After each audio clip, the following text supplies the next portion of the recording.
CM హోదాలో రేవంత్ రెడ్డి తొలిసారి నల్గొండ గడ్డపై అడుగు పెడుతున్నారు. మొదటగా నకరికల్ నియోజకవర్గంలో బ్రాహ్మణ వెల్లంల ప్రాజెక్టును ప్రారంభించనున్నారు. మొత్తం నకరికల్ నియోజకవర్గం ప్రజలంతా కూడా ఎప్పుడెప్పుడా అని ఎదురు చూస్తున్నటువంటి బ్రాహ్మణ వెల్లంల ప్రాజెక్టుకి 17 ఏళ్ల తర్వాత కూడా మోక్షం పడిందని చెప్పవచ్చు.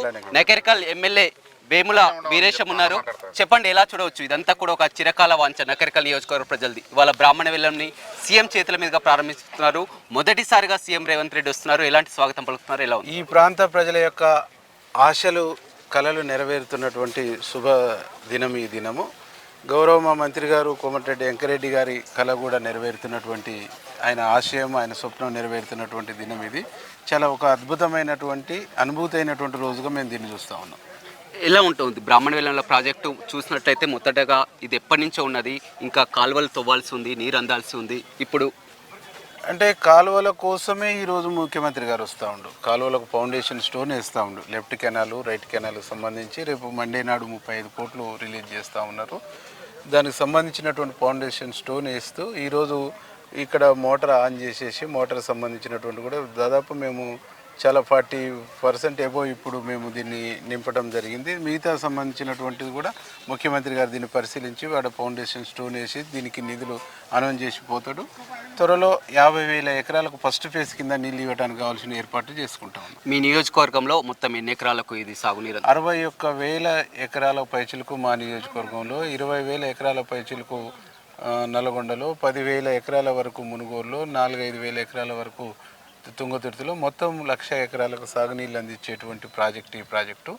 ఈ ప్రాజెక్టు మూలంగా గ్రౌండ్ వాటర్ కూడా బాగా ఇంక్రీజ్ అవ్వడానికి, వాటర్ స్టేబుల్ పెరగడానికి కూడా అవకాశం ఉంది. అంటే బీఆర్ఎస్ నేతలు కూడా కామెంట్ చేస్తున్నారు. గతంలోనే మేము ట్రయల్ రన్ నిర్వహించడం జరిగింది. అదేవిధంగా 120 కోట్లను కూడా తీసుకురావడం జరిగింది. ఇప్పుడు వచ్చి ఏం ప్రారంభిస్తారు? అందుకనే రేపు ఈ మీటింగ్ అయిపోయాక బీఆర్ఎస్ నాయకులు ఎన్ని నిధులు తెచ్చిర్రో డేట్ల వారీగా నేను నిన్న మీతోనే ఏదో మాట్లాడుతుంటే చూసినాను. బీఆర్ఎస్ నాయకులు అనుకునేటువంటి వాళ్ళు 2018లో గెలిచినటువంటి వాళ్ళు 2018 నుంచి 23 వరకు ఎన్ని నిధులు తీసుకొచ్చిర్రు, ఇక్కడ ఏం పని చేసిర్రు అనేటువంటిది మీడియా ముందు విత్ ఆధారాలతో సహా నేను ఎక్స్ప్లెయిన్ చేయదలుచుకున్నాను. ఐటీ ఫామ్లో లిఫ్ట్ ఏం చేసిరో ఎక్స్ప్లెయిన్ చేయదలుచుకున్నాను, దీన్ని ఏం చేసిరో ఎక్స్ప్లెయిన్ చేయదలుచుకున్నాను. కాబట్టి వాళ్ళ అన్నీ కూడా అబద్ధాలు, అహంకారపూరితమైనటువంటి మాటలు, ఈర్ష్యతో కూడుకున్నటువంటి మాటలు. డే 1 గవర్నమెంట్ వచ్చిన నుంచి ఈ రోజు వరకు మా మంత్రి గారు, మా ముఖ్యమంత్రి గారు, ఇరిగేషన్ మంత్రి గారు ఉత్తమ్ కుమార్ రెడ్డి అన్న గారు, అటు రాజగోపాల్ అన్న, ఇటు తుంగతుర్తి శాసనసభ్యులు, నకరికల్ శాసనసభ్యునిగా మేము అనేక సార్లు రివ్యూలు చేసి దీన్ని వేగంగా పూర్తి చేయడానికి 6 నెలలు కష్టపడతాము. ఈ కష్టపడ్డటువంటి పేరు మా మంత్రి గారికి, మా ముఖ్యమంత్రి గారికి, మా ఇరిగేషన్ మంత్రి గారికి, ఇక్కడ ఉండేటువంటి ఎమ్మెల్యేలకు రావటం అనేటువంటిది బీఆర్ఎస్ వాళ్లకు బాగా కడుపు మంటగా ఉన్నది. అందుకోసమే ఏది పడితే అది మాట్లాడుతూ ఉన్నారు. అదేవిధంగా సంవత్సర పాలన పూర్తి చేసుకున్న తర్వాత ప్రజా ఉత్సవాల భాగంగా ఇవాళ నల్గొండ బహిరంగ సభకు కూడా హాజరు కానున్నది. ఎలా ఉండబోతుంది? మొదటగా రేవంత్ రెడ్డి సీఎం హోదాలో తొలిసారిగా నల్గొండకు అడుగు పెట్టాం. నల్గొండ సభ నా భూతో నా భవిష్యత్తు అనేటువంటి పద్ధతిలో ఉండబోతా ఉంది. ఇవాళ సంవత్సర కాలం పాలన పూర్తి చేసుకున్నటువంటి సంవత్సరం సెలబ్రేషనే కాదు, ఇలా ఏడాది పాలన గురించి కంటే కూడా గడిచిన 10 సంవత్సరాల్లో జరిగినటువంటి ఒక నిరంకుశ పాలన, ఆ పాలన మూలంగా ప్రజలు పడ్డ అష్టకష్టాలు, ఈ అష్టకష్టాల నుంచి ఈ రాష్ట్రాన్ని ఒక ప్రగతి పదంలో నడిపించడం కోసం, ప్రగతి పదంలో తీసుకుపోవడం కోసం ముఖ్యమంత్రిగా బాధ్యతలు చేపట్టి అనేక టాస్కుల్ని, అనేక సమస్యల్ని, అనేక అంశాల మీద ఒక సుదీర్ఘకాలమైనటువంటి పెండింగ్లో ఉన్నటువంటి సమస్యల మీద ఒక యుద్ధం చేస్తూ, ఒక ఫైట్ చేస్తూ, ఒక యుద్ధ వాతావరణంలో ఈ ప్రభుత్వాన్ని ఒక అద్భుతమైనటువంటి ప్రజాపాలన అందిస్తున్నటువంటి ముఖ్యమంత్రి గారికి చాలా ధన్యవాదాలు చెప్పడానికి, జేజేలు పలకటానికి ఈ జిల్లా ప్రజలు. ఎందుకంటే నల్గొండ జిల్లా అంటేనే ఒక పోరాట చైతన్యం కలిగినటువంటి జిల్లా, ఒక ప్రశ్నించే తత్వం కలిగినటువంటి జిల్లా. కాబట్టి గడిచిన పాలనంతా గడిల పాలన, గడిచిన పాలనంతా నియంతృత్వ పాలన. కాబట్టి దాన్ని బద్దలు కొట్టి ప్రజాపాలన తీసుకొచ్చారు.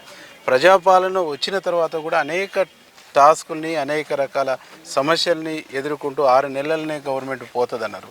6 నెలలు కాదు, ఏడాది పూర్తి చేసుకున్నారు. ఇంకో 4 ఏళ్ళు పూర్తి చేసుకుంటారు. ఆ తదుపరి కూడా ఇంకా 10 ఏళ్ళు ఉంటాయి. కాబట్టి ఈ పాలనకు, ముఖ్యమంత్రి గారి పనితీరుకు, ప్రభుత్వం అందిస్తున్నటువంటి సంక్షేమానికి ఏమాత్రం డోకలేదు. రైతులను రెచ్చగొట్టి ఏదో చేయాలని చూసిర్రు, నిరుద్యోగులు రెచ్చగొట్టి ఏదో చేయాలని చూసిర్రు.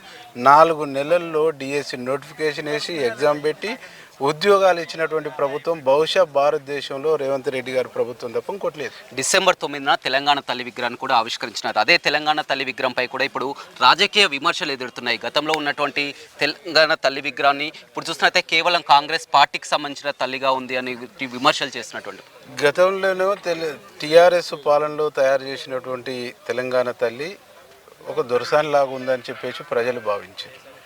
ప్రజల మనోభావాలకు అనుగుణంగా ప్రజల ఒక సాకలి ఐలమ్మ ప్రతిబింబము, ఒక కూలీ ప్రతిబింబము, ఒక సామాన్య మహిళ ప్రతిబింబం ఉండాలని చెప్పేసి తెలంగాణ తల్లి అంటే ఒక కష్టజీవి, ఒక శ్రమజీవి, ఇవన్నీతో కలగలుపుకున్నటువంటి ఒక కూలీ, ఒక రైతు, ఇవన్నీ కలగలుపుకొని తెలంగాణ తల్లి కావాలి, అది ప్రజాపాలన వస్తేనే సాధ్యమైంది అని చెప్పేసి ప్రజలు భావించారు.